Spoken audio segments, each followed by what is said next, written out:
Hi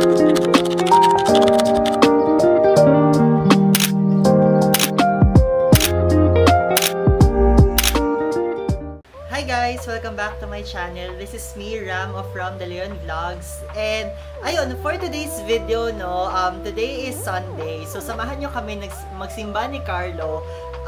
This is the first time na mapupuntahan namin tong simbahan na to kasi actually malapit lang pala tong simbahan na to dito sa amin, dito sa Pasig, no. Nasa boundary kami ng Cainta, Rizal. Tapos yung pupuntahan nating simbahan is located siya sa Antipolo. If napanood nyo na yung One More Chance, yung kay Bea pati kay John Lloyd, yung part 2, ito yung pupunta nating simbahan sa Antipolo. So, para makita nyo, samahan nyo kami din sa video. And guys, sa mga hindi pa pala nakasubscribe, no, don't forget to like, share, subscribe, and hit the notification bell para maging updated kayo sa mga happenings and pupuntahan pa natin. Okay? So, inintay ko lang na mag-ready si Carlo, then bababa na tayo, sakay na kay Muzan, and pupunta na tayo dun sa simbahan. Mamaya sabihin ko kung anong complete name ng simbahan. Okay? So, let's go! Ready ka na? No. Yes. Let's go. Ayan, inantay po natin si Sir at nagsa-sunscreen pa siya. Para at least, presentable mamaya sa simbahan. Let's go!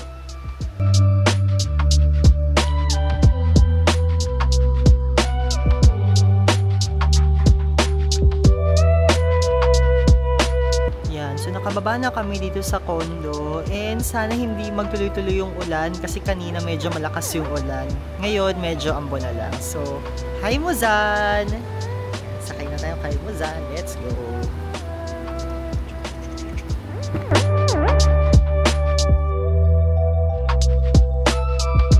Ayan, while on our way dun sa simbahan, appreciate muna natin kung ano yung nasa loob ni Muzan. This is Kia Sonet SX 2025 version.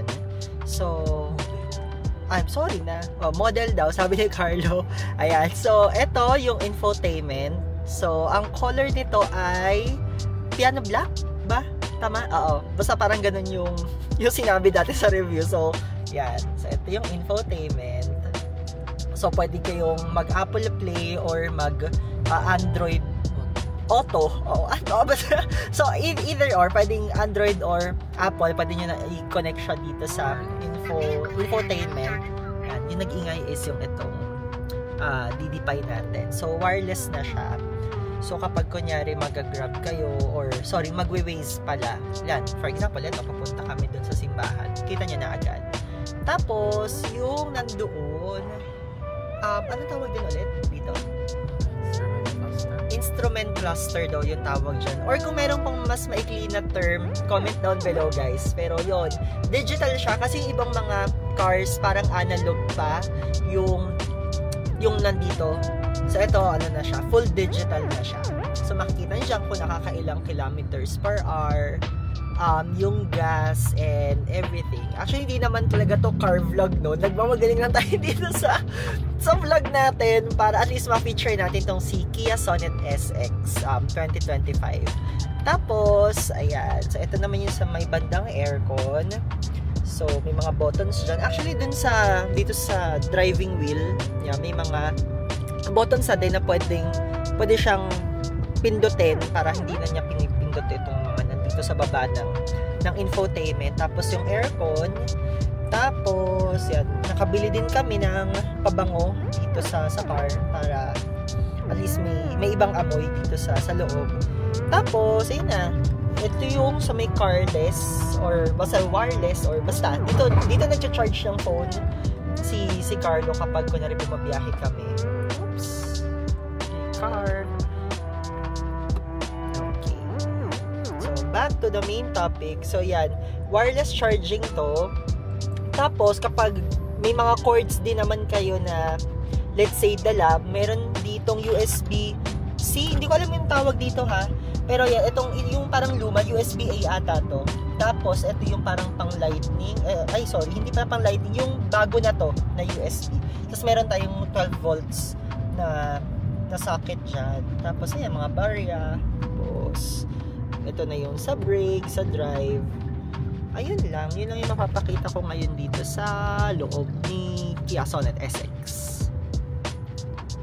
Hi guys! So ayun, na-search ko na dito sa phone kung saan tayo pupunta today. And before ko pala sabihin kung saan, introduce ko lang, may nabili kami sa Mr. DIY. Ayan.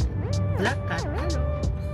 Ayan. So, Lucky 10. O yan, di naman pa ulit tayo. So, dalawa yung binili namin na headrest. So, isa na kay Carlo, isa na sa akin. Tapos meron din tayong unan sa likod na Black Kitten na dalawa. Hindi na sila kita. Basta nandyan sila. Yun yung isa, yun yung pangalawa.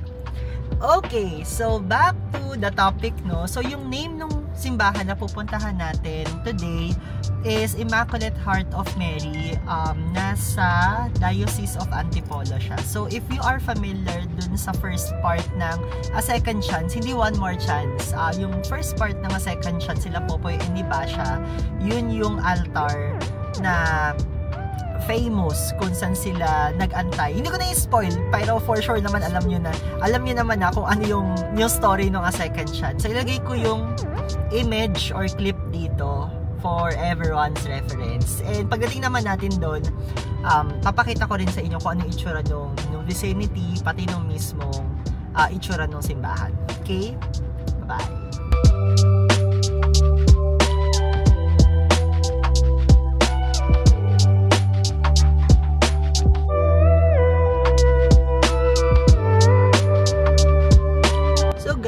Daan pala papunta dun sa simbahan, no? Para siyang papunta tayo ng Antipolo Cathedral kasi nandito tayo ngayon sa may rotonda ng Rizal. Hindi ko alam kung Cainta pa to, Taytay, pero na-vlog natin tong part na to dun sa papunta tayo nung Antipolo Cathedral. Nung nagpa-bless tayo ng car kay Muzan. So, ayan. Same way siya.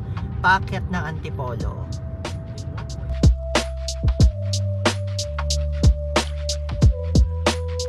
So guys, ito nakarating na tayo and yung parking nitong mismong simbahan is along the road. So, dito lang kami nag-park sa labas.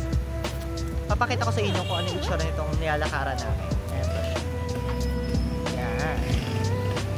So, nasa mismong road tayo. Then yung simbahan is andito siya. Actually, marami ng tao na kami nakita. So, dinarayo rin talaga siya. Ito. Ayan. Pero kung gusto yung mag-park dun dito sa may bandang harapan, pwede pa naman, marami. Pero ito na yung mismo simbahan. Ayan. Ito na siya. Okay. Ayan. So, nagsa-start na yung misa. Actually, kaka-start lang. So, ito yung entrance.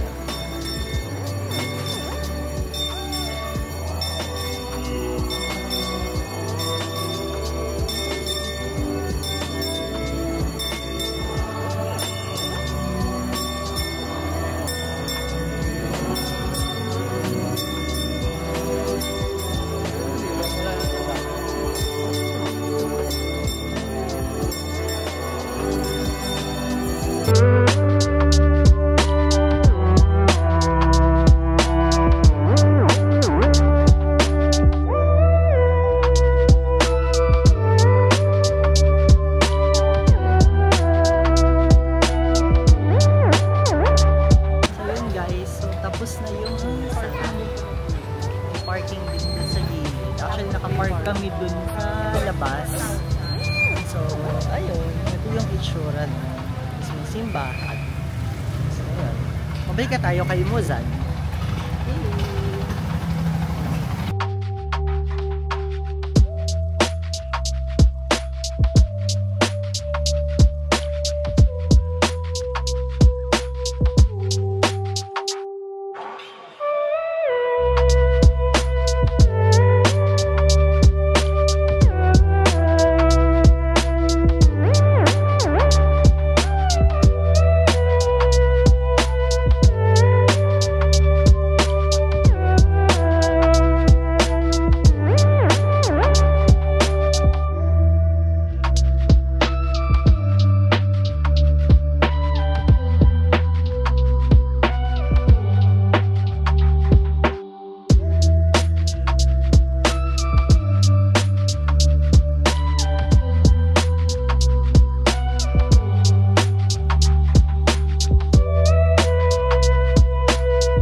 yun, nakaalis na kami dun sa simbahan. And then ngayon, nasa Ortigas Avenue, SM East tayo na mall. So, before kami umuwi ni Carlo, muna kami, mag-grocery and kakain muna kami ng dinner. Ayan. So, di na namin kayo masasama dun sa gagawin namin dito sa SM East. Pero, yun lang, yun ang adventure natin for today.